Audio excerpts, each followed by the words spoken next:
Halo semuanya, kembali lagi dengan saya Arif di Storytelling. Masih seperti biasa, untuk video kali ini saya akan coba membahas tentang seorang pilot berkewarganegaraan asing yang ikut dalam memperjuangkan bangsa ini pada masa revolusi kemerdekaan Indonesia. Jadi bagaimana kisah dari seorang pilot ini? Kita saksikan sama-sama videonya. Inilah dia.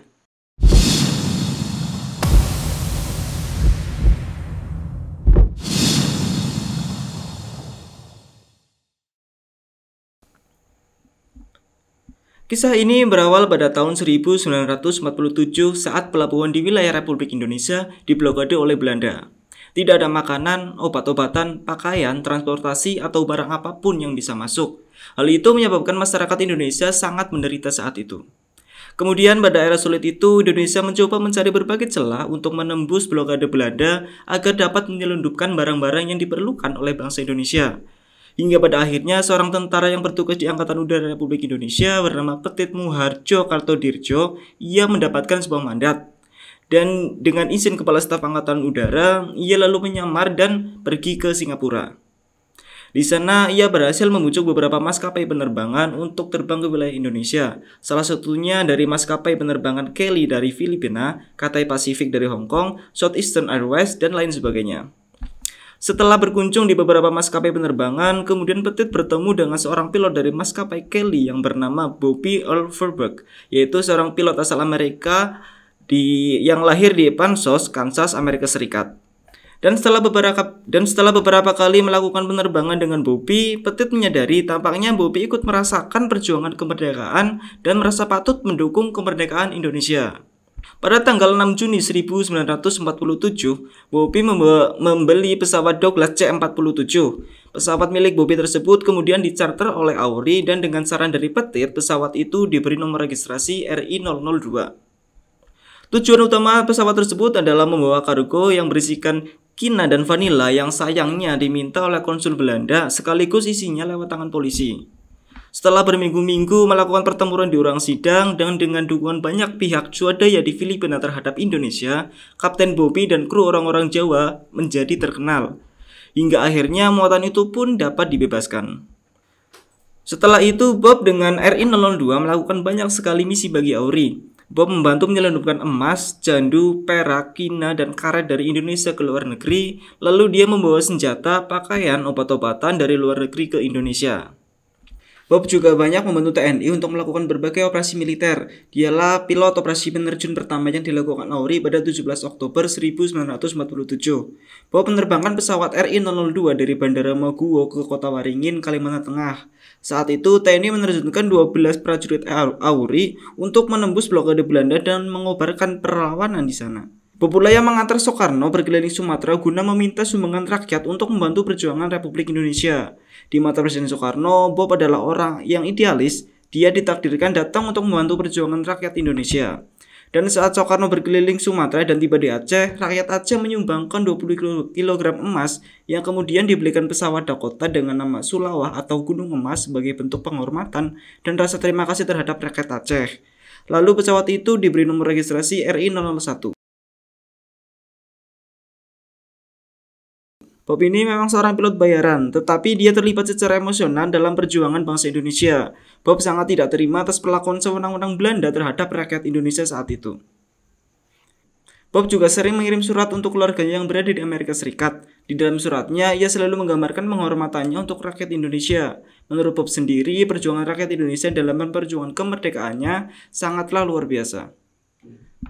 Dari kota Yogyakarta sebagai ibu kota negara saat itu, Presiden Soekarno menugaskan Samaun Bakri membawa uang untuk membantu para gerilyawan di Sumatera. Lalu ia kemudian berangkat dengan menggunakan pesawat Dakota RI002 milik Bob dari lapangan udara Gorda Serang menuju Tanjung Karang, Lampung. Pesawat tersebut diawaki oleh kapten dan pilot Bobby, kopilot Bambang Saptohaji, ahli teknik Sumadi, operator radio Suryatman, kopilot kedua Santoso, dan wakil Bupati Banten Samaun Bakri. Dalam perjalanannya dari Tanjung Karang menuju Bukit Tinggi sebelum ke India, sehari setelah penerbangan, Auri kehilangan kontak dengan RI002. Diduga pesawat RI002 yang dibawa Bob ini mengalami kecelakaan. Berbagai upaya telah dilakukan untuk melacak keberadaan Bob, namun hingga kini jejak maupun jenazah dari sang pilot tidak pernah ditemukan. Disinilah perjuangan Bob terhenti dan berakhir tragis hingga akhirnya Bob dinyatakan meninggal pada tanggal 1 Oktober 1948 di Bukit Bungkur, Lampung Utara. Petit yang waktu itu tidak ikut penerbangan tersebut menanti kepulangan sahabat karibnya Bobby. Ia berharap Bobby dapat menghadiri ke dalam pernikahannya. Namun Bobby tak pernah kunjung datang. RI-002 seperti hilang di telan bumi. Dan pada 30 tahun kemudian, pada tanggal 7 April 1978, dua orang petani dari Sumatera yang tengah merambah hutan di Gunung Punggur di bagian utara dari Lampung menemukan reruntuhan RI-002. Batangan emas hilang, kerangka awak dan penumpang ditemukan, kecuali kerangka dari pilot Bob sendiri. Pada bulan Juli di tahun yang sama, Kepala Staf Angkatan Udara Marsikal Asyadi Cahyadi mengumumkan bahwa kru dan penumpang RI-002 telah gugur dalam melakukan tugasnya untuk Republik Indonesia saat berusaha menembus blokade Belanda.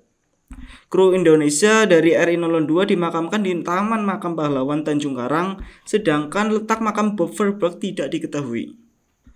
Pengalamannya pada RI-002 dan persahabatannya dengan Bobby telah meninggalkan kesan yang mendalam untuk Petit Muharto.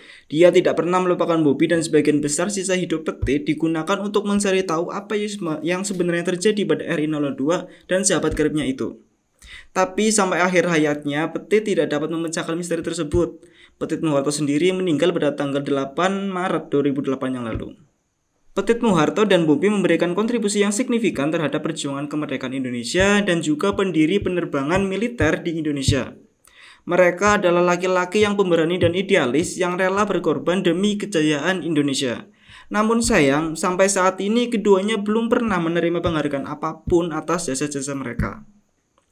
Nah, seperti itulah kisah dari seorang pilot bayaran yang bernama Bobby Earl Verburg yang berkewarganegaraan Amerika namun memiliki semangat juang yang tinggi untuk membantu perjuangan kemerdekaan Indonesia pada saat itu.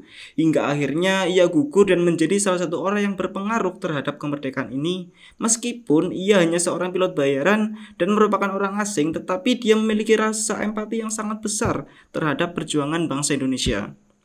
Semoga dengan kalian tahu sedikit kisah dari Bobby ini dapat memberi kalian gambaran bagaimana perjuangan bangsa kita dulu, sampai orang-orang di luar negeri pun ikut iba dengan perjuangan bangsa kita. Jadi sudah sepatutnya kita sebagai penerus bangsa ini harus menjaga keutuhan dan kesatuan NKRI. Jangan ada lagi masalah rasisme. Apapun warna kulit kalian, apapun budaya kalian, dan apapun agama kalian, kita adalah satu, bangsa Indonesia. Baik, terima kasih, saya Arus Septian. Ikutin terus channel Storytelling.